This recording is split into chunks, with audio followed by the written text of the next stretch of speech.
اول گیا آخر گیا۔ آج کی یہ محفل میلاد مصطفیٰ صلی اللہ علیہ وآلہ وسلم کے حوالے سے انعقاد پذیر ہے۔ روک رہا ہے بس ہم نے کسی کو کچھ کہنا ہی نہیں ہے۔ جس کو دیکھو نبی کی آمد پر مبارکبادیاں ہیں، اسے نبی کی آمد کی خوشیاں ہیں، اور جو منع کر رہا ہے، اب آپ مجھے بتائیں کہ منع کرنے والے کے دل میں کہیں نہ کہیں نبی کی پیدائش کے حوالے سے دکھ ہے، بیماری ہے، درد ہے، جلن ہے، اسی لیے تو وہ روک رہا ہے۔ ورنہ میرے نبی تشریف لائے تو حدیث پاک میں آتا ہے کہ مشرق کے جانوروں نے مغرب کے جانوروں کو مبارکباد پیش کی، پتھروں نے خوشیاں منائی، کنکروں نے خوشیاں منائی، فرشتوں نے خوشیاں منائی، حتیٰ کہ اللہ نے خوشیوں کا اظہار اس طرح کیا کہ جس سال نبی کی ولادت ہوئی اس سال اللہ نے بیٹیاں پیدا نہیں فرمائی، 70,000 بیٹے ہی بیٹے پیدا فرمائے۔ اللہ خوشیوں کا اظہار فرما رہا ہے۔ آئیے الخصائص الکبریٰ میں، کیا نبی کی پیدائش پر اللہ کوئی خاص کام کرتا ہے؟ کیا نبی کی پیدائش پہ اللہ کوئی خاص کام کرتا ہے؟ الخصائص الکبریٰ میں امام سیوطی نے لکھا، حجت البالغہ میں بلکہ حجت اللہ علی العالمین میں امام یوسف نبہانی نے لکھا، اور اسی طریقے سے اور بھی محدثین نے لکھا۔ کیا لکھا؟ اس حدیث کی راوی ام المومنین اما جان عائشہ صدیقہ سلام اللہ علیہا ہے، فرماتی ہیں کہ جس دن حضور کی ولادت ہوئی اس دن ایک یہودی کسی کام سے مکہ آیا تھا، اور وہ چلاتے پھر رہا تھا کہ اے مکے والوں، تمہارے گھر میں کس کے یہاں بیٹا پیدا ہوا؟ آج اتفاق ربیع الاول کی 12 تاریخ کو اس دن کسی کے یہاں بیٹا پیدا نہیں ہوا تھا سوائے عبداللہ کے گھر کے، سوائے آمینہ کے گھر کے۔ اس نے چلانا شروع کیا، کس کے یہاں بیٹا پیدا ہوا، کس کے یہاں بیٹا پیدا ہوا؟ لوگوں نے کہا اتنا چلا کیوں رہا ہے؟ بیٹا کس کے یہاں؟ بیٹے تو ہمارے روز پیدا ہوتے ہیں، لیکن تو پوچھتا ہے کہ بیٹا کس کے یہاں پیدا ہوا؟ تو کہا جو روز پیدا ہوتے ہیں وہ الگ ہے، آج جو پیدا ہوا ہے وہ الگ ہے، اس لیے کہ رات میں آسمان پر ایک ایسا ستارہ طلوع ہوا جو روزانہ طلوع نہیں ہوتا، وہ ستارہ صرف نبی کی پیدائش پر طلوع ہوتا ہے۔ رات میں وہ ستارہ میں نے آسمان پر چمکتے دیکھا جو صرف نبی کی پیدائش پر چمکتا ہے اور ہر رات نہیں چمکتا۔ نبی کی پیدائش کی رات ہر ستارہ روز چمکتا ہے، نبی کی پیدائش پر الگ وہ ایسا ہے جو روز نہیں چمکایا جاتا، وہ صرف نبی کی ولا۔ حدیث ہے، حدیث ہے۔ اب آپ بتائیں، کوئی کہتا ہے کہ آپ لائٹنگ کیوں کرتے ہو؟ وہ خدا ہے، وہ ستارہ جگمگاتا ہے، میں ستارہ جگمگا نہیں سکتا، تو اس کی سنت پر عمل کرنے کے لیے میں ستارے کی جگہ کمکمے لگا لیتا ہوں، لائٹ لگا لیتا ہوں، اس لیے کہ یہ حدیث پاک ہے۔ اگر حدیث نہ ہو آپ میری زبان کاٹیں۔ یہ امت کو کیا ہو گیا؟ کلمہ نبی کا پڑھتے ہیں، دوست کے یہاں بچہ پیدا ہوا، پتہ نہیں بڑا ہو کے شرابی بنے گا، کبابی بنے گا، جواری بنے گا کہ زانی بنے گا، کیا اس کی مبارکبادیاں اتنی، مٹھائیوں پہ مٹھائیوں سے مٹھائیوں کے تبادلے ہوتے ہیں، چھٹلی جاتی ہے، اور کیا کیا ہوتے ہیں، سب خوشیوں کا اظہار ہی تو ہوتا ہے۔ آپ سے پوچھتا ہوں، کوئی ایسا مولانا یا امام ہے مالیگاؤں میں جو کہتا ہے کہ چھٹلی بھیجنا حرام ہے؟ کسی کا فتویٰ آپ کی نظروں سے گزرا کہ چھٹلی بھیجنا حرام ہے؟ یہ چھٹلی کیا ہے؟ بچے کی پیدائش پہ خوشی ہے، اس کو گفٹ بھیجا جاتا ہے، تحفہ بھیجا جاتا ہے، سب لوگ کرتے ہیں۔ اس بدعت میں سب شامل ہیں، بشمول میرے، میں بھی شامل ہوں۔ ہم بھی بیچتے ہیں اپنے دوست احباب کے یہاں، اور ہمارے یہاں بھی آتی ہے، بھیجنے والا بھی خوش نصیب ہے جن کے یہاں آتی ہے، وہ بولو بھائی یہ بدعت ہے کہ نہیں؟ لیکن چھٹلی بھیجنے پہ ثواب ملتا ہے۔ آپ نے کہا یہ کہاں سے لائے؟ کہا اس لیے ثواب ملتا ہے کہ حضور کی سنت ہے، تحفہ دیا کرو، تحفہ لیا کرو، تہدو تحبو، ہدیہ دو، تہدو تحبو، ہدیہ دو محبت بڑھے گی۔ تو یہ ہدیہ دیا جاتا ہے، محبت، بچے کی ولادت پر خوشی کا اظہار ہوتا ہے، خوشیاں منائی جاتی ہیں۔ آپ مجھے بتائیں کہ جو بچہ بڑا ہو کر پتہ نہیں کیا بنے گا، اس کی پیدائش پر خوشی منانے پہ ہم کوئی روک نہیں لگاتے، اور وہ رحمت للعالمین جو ہمارے لیے قیامت کے دن اللہ کی بارگاہ میں سفارش کریں گے، شفاعت کریں گے، ہم ان کی خوشی نہ، بات اصل میں محبت کی ہے، بات اصل میں پیار کی ہے۔ انسان کو لڑنا، دیکھیے لڑنے کا ٹائم نہیں ہے، امت لڑے یہ وقت نہیں ہے، امت کو اتحاد کی ضرورت ہے۔ اور پھر قرآن اور احادیث میں واضح اشارات موجود ہے، واضح اشارات موجود ہے کہ ہر دور میں حضور کی میلاد منائی گئی۔ خود اللہ کے رسول صلی اللہ علیہ وآلہ وسلم نے اپنا میلاد خود منایا۔ یہ جو کہا جاتا ہے نا کہ بدعت حسنہ ہے، جن بزرگوں نے اس کو بدعت حسنہ لکھا ہے، میں ان کی مخالفت نہیں کرتا، لیکن میں یہ کہتا ہوں کہ یہ تو حضور کی سنت ہے۔ میلاد منانا یہ اللہ کے نبی صلی اللہ علیہ وآلہ وسلم کی سنت ہے۔ آقا کریم صلی اللہ علیہ وآلہ وسلم سے پوچھا گیا کہ یا رسول اللہ، آپ پیر کے دن روزہ کیوں رکھتے ہیں؟ پیر کے دن، یہ حدیث پاک ہے، اس کا انکار کسی کو نہیں ہے، سیاہ ستہ کی روایت ہے کہ پیر کے دن آپ روزہ کیوں رکھتے ہیں؟ تو آقا کریم صلی اللہ علیہ وآلہ وسلم نے فرمایا اس لیے کہ پیر کے دن میری ولادت ہوئی ہے۔ اور بھی حضور نے وجوہات بیان فرمائی، لیکن یہ بھی فرمایا کہ پیر کے دن میری پیدائش ہوئی ہے، میری ولادت ہوئی ہے۔ اب آپ مجھے بتائیں کہ ہم سال میں ایک بار حضور کی ولادت مناتے ہیں، اور اللہ کے رسول صلی اللہ علیہ وآلہ وسلم نے سال میں 52 مرتبہ اپنی ولادت کا دن منایا، یعنی حضور نے ہر ہفتے پیر کے دن روزہ رکھا۔ آقا کریم صلی اللہ علیہ وآلہ وسلم نے، ممکن ہے میری قوم کے کچھ ایسے چھوکرے جنہیں قرآن حدیث کی معلومات نہیں ہے، وہ مجھ سے پھر سوال کر سکتے ہیں کہ حضور نے روزہ رکھ کر کے منایا تو ٹھیک ہے نا، پھر ہم بھی روزہ رکھ کر کے منائیں۔ قمقموں کی ضرورت کیا ہے؟ جلوس کی ضرورت کیا ہے؟ جھنڈوں کی ضرورت کیا ہے؟ اہتمام کی ضرورت کیا ہے؟ میں کہتا ہوں میرے عزیز، دراصل جس کا جتنا فہم ہوتا ہے وہ اتنی بات کرتا ہے۔ دیکھیے میں آپ کو ایک بات آپ سے بتاتا ہوں، دراصل اسلام میں یہ ہے کہ کسی چیز کی اصل ہمیں مل جائے، کسی چیز کا ثبوت ہمیں مل جائے۔ جیسے مثال کے طور پر نکاح کرنا سنت ہے، ٹھیک ہے، نکاح کرنا سنت ہے، لیکن آج جس طریقے کا نکاح ہوتا ہے، اس طریقے کا نکاح اللہ کے رسول علیہ السلام کے زمانے میں کبھی نہیں ہوا۔ لیکن اس نکاح کو کوئی بدعت نہیں کہتا، اس نکاح کو کوئی حرام نہیں کہتا، اس نکاح کو کوئی شرک نہیں کہتا۔ ہمیں صرف اتنا ثبوت چاہیے تھا کہ نکاح کرنا سنت ہے، اور وہ نکاح کرنے کا ہمیں سنت مل گئی کہ حضور نے نکاح کیا ہے۔ لیکن آپ مجھے بتائیں حضور علیہ السلام نے کیسے نکاح کیا؟ حضور نے جو نکاح کیا تھا اس میں بظاہر کوئی بارات نہیں تھی، ایک بات۔ دوسری بات یہ، مالیگاؤں والوں اپنے لب و لہجے میں بات کر رہا ہوں آپ کو سمجھانے کے لیے، حضور نے جو نکاح کیا تھا اس میں کوئی اغوا نہیں تھا، حضور نے جو نکاح کیا تھا اس میں کوئی بارات نہیں تھی، حضور نے جو نکاح کیا تھا اس میں جو ہے نا وہ اللہ اکبر ناشتہ کرانے کا کوئی سسٹم نہیں تھا، حضور نے جو نکاح کیا تھا اس میں کوئی شامیانہ اور منڈپ نہیں تھا، حضور نے جو نکاح کیا تھا اس میں جو اس طریقے کی پلاؤ بریانی کی کوئی دعوت نہیں ہوئی تھی، حضور نے جو نکاح کیا تھا اس میں تو ولیمے میں ستو کھلائے جاتے تھے۔ ستو اللہ کے رسول نے کھلایا، کھجور کھلائی۔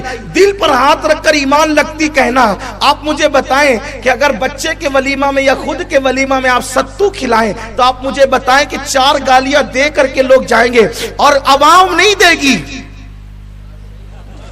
پہلے وہی کبھی اوقات نہیں رہی تو کہیں بلائے اسلاموں کے، یہ بات ہو سکتی ہے نا؟ نہیں، ہنسنے کی بات نہیں ہے۔ میں تو مرغا کھانے والا روز کا آدمی، اور یہ دال اور چنا پیسا ہوا مجھے ستو کھلا رہا ہے۔ آپ سے پوچھتا ہوں کہ حضور کے ولیمہ میں تو ستو کھلایا گیا تھا، آج کا ولیمہ ستو پہ ہو سکتا ہے؟ نہیں ہو سکتا۔ لیکن اگر آپ بریانی بنائے، قورمہ بنائے، مٹھائی بنائے تو کوئی نہیں کہتا کہ نا بابا میں نہیں کھاؤں گا، یہ تو بدعت ہے حضور علیہ السلام کے یہاں، بلکہ حضور کی سنت ہے۔ کوئی ثابت نہیں کر سکتا۔ میں چیلنج کرتا ہوں اہل علم کو کہ اللہ کے رسول کی پوری زندگی میں حضور کے دسترخوان پر کبھی 2 قسم کی ڈش جمع نہیں ہوئی۔ حضور علیہ السلام نے سرکے سے روٹی کھائی ہے، لیکن میرے آقا علیہ